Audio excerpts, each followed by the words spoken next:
I had some truly fucked up neighbors growing up in Russia. My building still has a few alcoholics who leave and break booze bottles everywhere and piss inside the building, but one man who lived on my floor was infamous in our neighborhood. This guy lived with his mother, who ironically was our building's janitor, although she was nearly fired several times for dodging her duties. This woman made moonshine in her bathtub, which often stank up her neighbors' flats. Her kid began, quote, sampling the moonshine early on, and was a full-blown alcoholic and juvenile delinquent by the age of 16. He soon moved on to heroin, and began beating his mother for her tiny janitor salary for drug money. One time he nearly put her into a coma, but she refused to press charges or kick him out. He broke into his neighbor's flat once for some drug money, and went to jail for that for about 2 weeks. We decided to get an extra door for our side of the floor after that. The junkie was a metal and grunge fan, and wrote band names and Nirvana quotes all over the walls of our already dingy building. Like all the other alcoholics and addicts, this guy pissed absolutely everywhere in the building, even in his own flat. The downstairs neighbors actually had severe water damage because of his piss, and his flat was so foul that the next residents had to gut it completely. This junkie took it to the next level once, and shat all over our floor's hallway when his mother wouldn't let him inside one night. My grandma and the building's other residents demanded for years that this individual be removed from the building, but to no avail. His own mother, whom he physically abused, defended her precious son at every turn and refused to kick him out or even send him to rehab.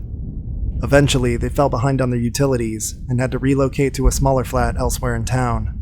They lived there for maybe a year until, rumor has it, the junkie killed his mother.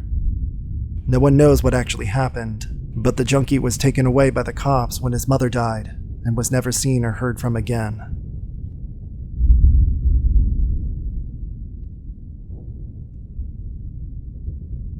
I'm currently living with my parents away from the city, more in a countryside or village place, which takes around 1 hour to get to the city where I live in Europe. I'm 17 years old, and this is the last year of high school, and then I'm off to uni, which I cannot wait for, to be honest, to get out of the house and to never see my classmates again. I always got along better with the other classes anyway. But this story isn't about that, it's about my no-good neighbor. So, things have always been so weird with this guy. We would take the same bus the same time back home, which would be at 6:10 in the evening. My school actually finishes earlier than that, but the buses are every hour, and to get to that bus station I need to make it in time by 5:10, which is really hard. At first I used to wait with my dad at the office, and then we'd go together at the bus stop, and that's where I first saw the man. The first thing I noticed was his smell. He smelled like he didn't bathe for I don't know how many months, and his clothes were all torn up. Me and my dad sat on those quadruple seats, and the guy used to sit right in front of us, staring at me in a weird, disgusting manner. It was as if he thought I was dating my dad or something. Even my dad's colleagues didn't know I was his daughter until he mentioned it. And the guy would get off at the same bus stop as us, and watch us go. This was about from 1.5 years ago. Me and my dad would walk a different way to our house, just so he didn't know where we lived. We found the man very strange. But this is where it got weird, and this happened around 9 months ago. It was near Christmas and I was on vacation, so I took the later buses to hang out with my boyfriend at the time. And when I got there, that strange man suddenly appeared walking down the hill to the station. When he saw me, he stood there in shock and then moved towards me. He reached behind me, and he kept going back and forth at the corner of my eye. But whenever I got too creeped out and looked completely in his direction, he turned away. On the bus, I chose to sit around the middle, which was my favorite place because it had a nice view of the field. But this time, he chose to sit behind me. I found that weird again, but I just chose to listen to my music. Then he tapped my shoulder, and he started talking to me. "What's your name?" I gave him a fake name. "Elizabeth, what's yours?" I can't remember his name because it was foreign and long, but I know it started with a G or a J. After that, he told me how he makes money as a drug dealer and so on. I found that odd, but I nodded along. One of my friends is a drug dealer, so I had no place to judge him for that. But I was judging him in the sense, how can he tell me this when he doesn't even know me? Then he suddenly said, "Do you know what I noticed first about you? It was your eyes."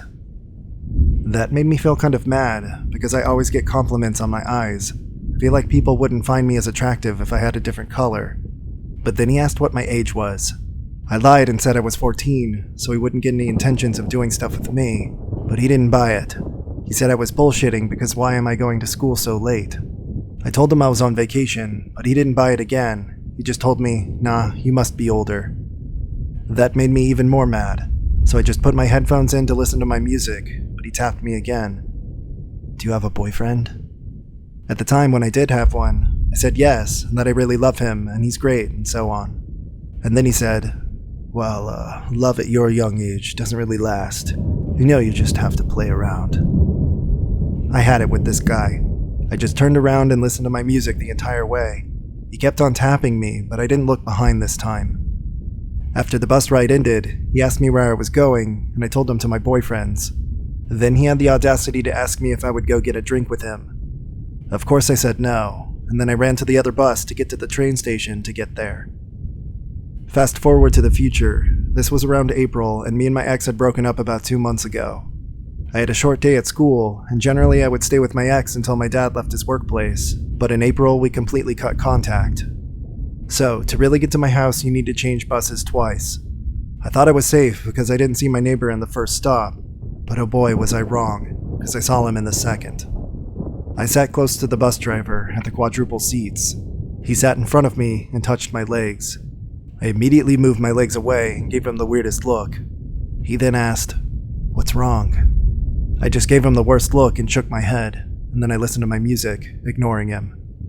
He got mad at that, and he went to another girl, and for the entire 17-minute bus ride he was flirting with her, maybe to get me jealous because the girl, him and I were getting off at the bus at the same time.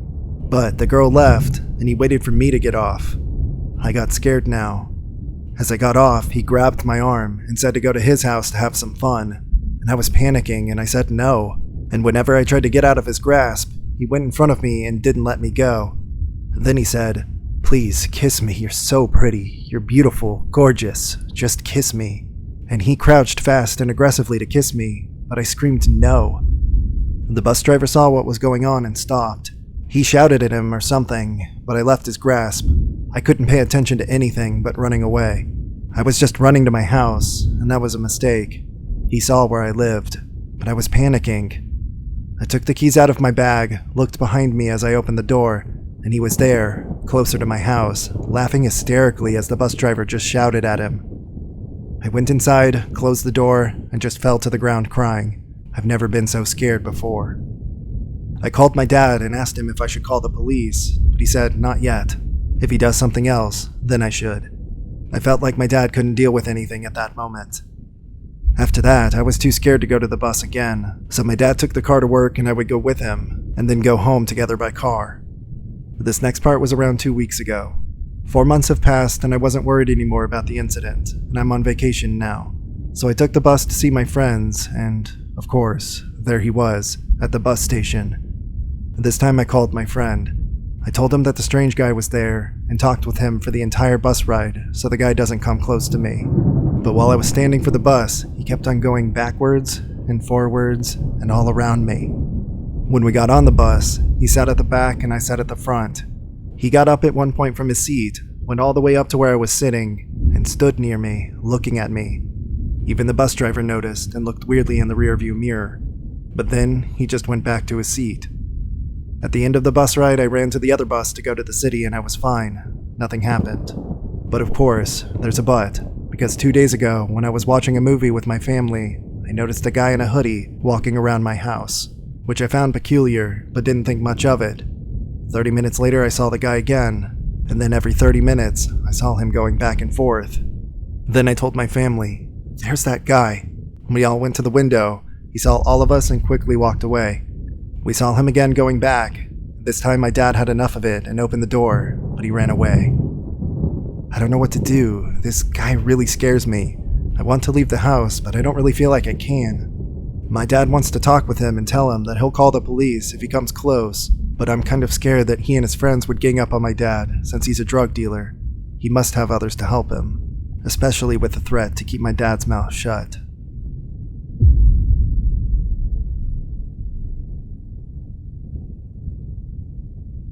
So when I was in high school, there were a few disturbing occurrences in my neighborhood. A woman down the street who lived alone woke up one night to go to the bathroom and heard her TV on in the living room. So she naturally wandered in there, assuming nothing out of the ordinary. She found a guy sitting on her couch watching the TV. She started screaming, obviously terrified, and the guy ran out of her house. Maybe a week later, further down the street, there was a family with a young daughter. She woke up in the middle of the night with her bedsheets pulled down and a guy tickling her feet. Again, started screaming, and the guy fled.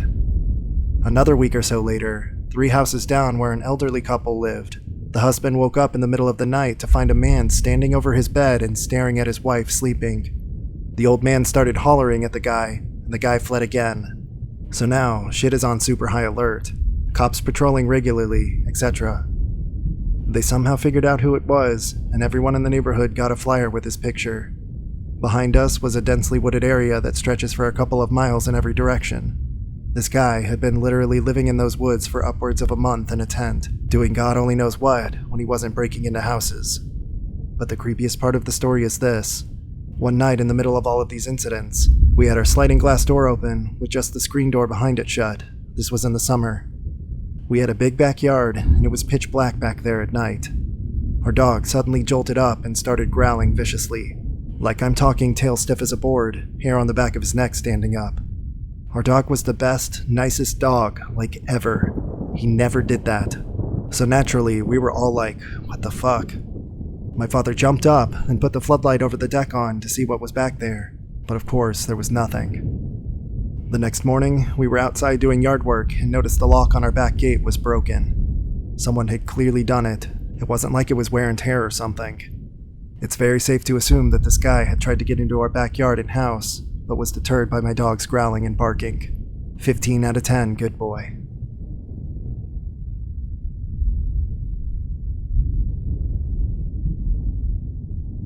He stalked my roommate and I. From the get-go, day one, when he first moved in and we met him, both of us had super bad vibes. No reason for it at the time, but our gut feeling said that he was no good. And then literally for over an entire year, almost every time we went out the door, he'd come out to our house to try to, quote, hang out. We couldn't even walk across the road to check our mail in peace. Then he'd walk up the road and stand in front of our house staring, or pace in front of it in the road. Then he started knocking on our door in the middle of the night. We never answered, as we in no way wanted him inside our house ever, but especially not at midnight, and only knew it was him because we confronted him later about it and he admitted it. We'd go out together, and when we got home, he'd be sitting in a chair in our yard like it was his house. And then he started showing up at stores and other places we were at in town and tried to follow us around there. It was fucking ridiculous, and we went through this shit for over a year. We got to the point we even hated going outside and couldn't hang out in our own yard because we just felt like we were being watched, just counting down the seconds until he popped up because he always popped up. We complained to our landlord multiple times. He warned our neighbor multiple times, and it still continued, and probably would still be continuing even now if the dude hadn't gotten behind in his rent and been kicked out, which happened late last year. He fucked up the house he was renting so much that it's been getting renovated for months. There were holes in the walls, the floors were torn up, and according to the landlord, like hundreds of empty liquor bottles, burnt foil, used needles, and all sorts of shit up in the house. And we're supposed to be getting our next neighbor moving in sometime soon. We're just fucking dreading it so much. This guy was definitely the worst, but previous to him we also had just a string of crap neighbors. We've both agreed that if this next one turns out to be just as shitty, or worse, we're moving somewhere else.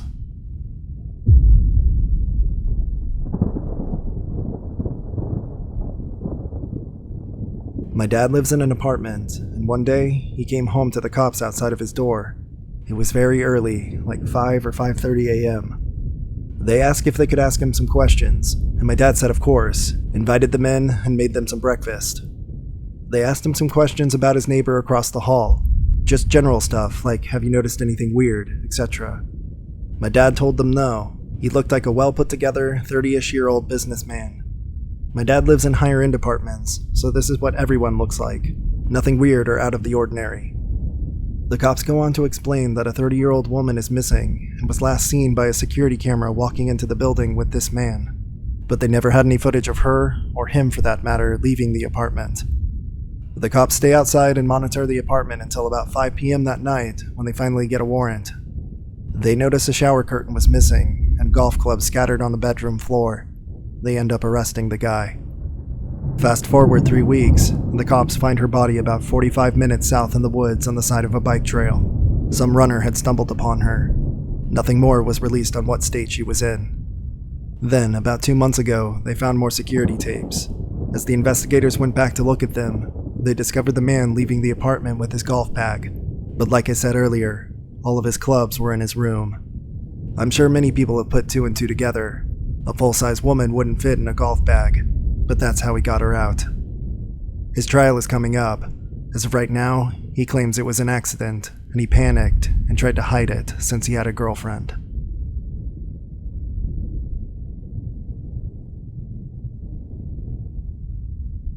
We lived in an old mill house, converted into about 3 stories of flats. The main door led straight outside, so we didn't have to deal with a close, and the staircase was wrought iron. We were in the loft/attic conversion, and it is easily my favorite flat in the world. Downstairs, we had the most ridiculously stereotyped Scottish junkies. They were shooting up consistently, and they had 4 kids in a tiny 1-bedroom flat. They were abusive towards each other, constant shouting and screaming, banging on walls and stuff. They would wake us up at 3 a.m., having loud-ass parties with their junkie friends. One night, I finished a stock take at my work and didn't get home until 4 a.m. I walked up the stairs, and as I passed their door, I heard the worst noise in the world. As someone that was then training to be a teacher, this honestly had me crying like a baby. I heard a little girl screaming, literally fucking screaming for her dad to stop hurting her. She was crying and begging, and it tore me apart. I called the police, which we had done before for noise reasons, and told them that it sounded like a small child was being beaten, and if they didn't get here within 10 minutes, myself and my husband would deal with it. 3 cars, one being a riot van, and a social worker showed up within 5 minutes, and I was waiting outside for them. The scum bastard was raping his 3-year-old daughter while his friends shot up and watched. The social worker let me hug the little girl while they got everyone situated. She was tiny, this little teeny bundle wrapped up in a blanket, sobbing in my lap. It ruined me. I couldn't sleep properly for months. They were arrested, the kids sent away, and I never knew what happened after that. They never came back, and we left 6 months later.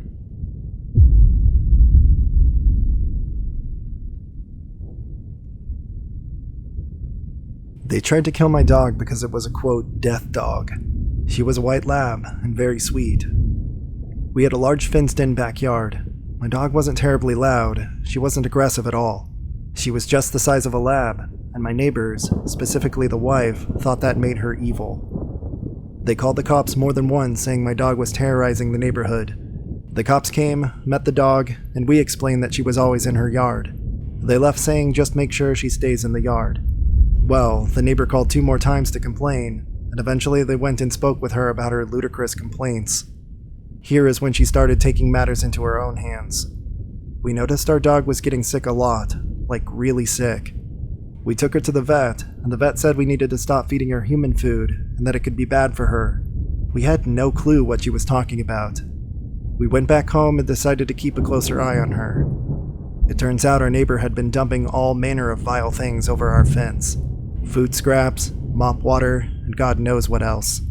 We went and spoke with her about this, and she completely denied it. Finally, though, we caught that bitch on video and made sure she saw us recording her. Later that night, the husband comes over and apologizes for his wife and begs us not to call the cops. He promises he'll ensure our dog is left alone. We agree, but said if anything happened to our dog again, we would press charges. Thankfully, she stopped coming after our dog, but she moved on to our landscaping. She climbed over the fence more than once to hack and destroy our hedges and a few saplings. She even went and pulled all of the flowers out of our flower bed that we had just planted. We went and spoke with her husband, as he was the more sane of the two. Same conversation as with our dog. There were more random things that we could never prove. Eventually, she fell very ill and passed. Her husband was like a different person then. Invited us over for barbecues and all. Eventually, even got himself a little dog.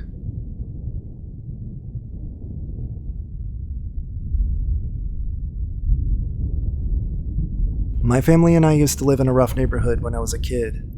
One night, it was just my mom, my 2 siblings, and I at home, and my dad was gone on a business trip. Around midnight, someone started knocking on our door. My mom woke up, went to the front door, and asked who it was. No one answered. She thought that maybe it was some kids playing Ding Dong Ditch, so she went back to bed. About 30 minutes later, again, someone starts knocking. She gets up and peers through the side window to see if she can spot anyone out there, but nobody is there. At this point, she starts to worry, so she goes back to the room, grabs my dad's double barrel, and sits in the living room in the dark, waiting. Then, more knocking. My mom begins shouting at whoever it is that she's going to call the cops, and that if anyone tries to come in, she would shoot them. At about 2 a.m., the police finally show up and do a quick search outside of our house while we waited inside. After their search, they tell my mom that they had found a piece of barbed wire about 4 feet long next to the front door and asked if it belonged to my mom. She said that it wasn't hers and asked why. The cop told her it belonged to whoever was knocking on the door, that they were planning on strangling my mom with the barbed wire when she opened the door to see who was knocking. They said that she was very smart to not open the door to see who was there, otherwise it could have cost her life. The cops said that they'd patrol the neighborhood until morning and do a thorough investigation once there was daylight. That morning, as they were searching around the house, they found footprints leading to the back of the house and up to my bedroom window. They had also found nicks in the windowsill where the person was trying to pry it open to break in, but failed.